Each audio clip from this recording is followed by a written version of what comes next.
Whilst working with Excel, there will be times when you need to edit the contents of a cell. So that's not just replace them, but just edit what's already in there. Now we have to be a little bit careful in Excel when we want to edit a cell, in that we don't replace the total contents. Let's take our sample cells with data as an example. On the forecast sheet, we have Bob, Rita and Sue. Now it may be that I wish to add in Bob's surname. So I could just click on the cell and type his surname, which is actually Haywood, and press return. And then what happens is Haywood drops into the cell, not Bob. Bob has actually gone. So if we go back, because we just clicked on the cell and started typing, as we mentioned before, when entering data, the data sits above the cell until you press enter or tab or click the little tick, and then that data drops in. So if you're editing the contents of a cell, you cannot just click on and start typing and then return, because that will replace the cell contents. If you want to add to the cell contents or augment the cell contents, then we need to actually get into the cell. So to get into the cell, we can either double click, and that will take us in. You can see the cursor is then in the cell, and I can add his surname. And then I press return. It then says Bob Haywood. So let's go back.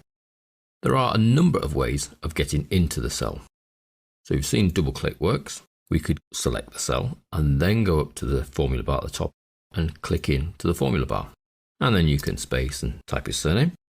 Or we can again click on the cell, and then to get in, there is a keyboard shortcut of F2. And that drops you into the cell. So we're into Bob's cell. Let's add his surname. Return brings us down. Let's just widen that slightly. Then on the top of Rita's cell, I'm going to edit her cell. Let's do the F2.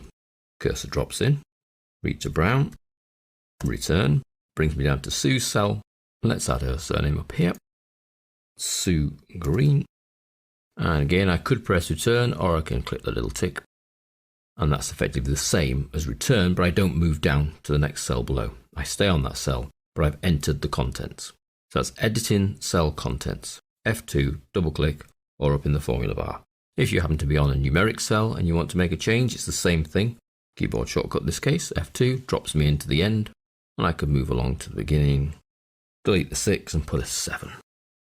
And again, return. So it's just that little nuance you have to be careful of, actually getting into the cell to make the change rather than being on top, making the change, and then all that drops in is the new typing, not the existing typing as well.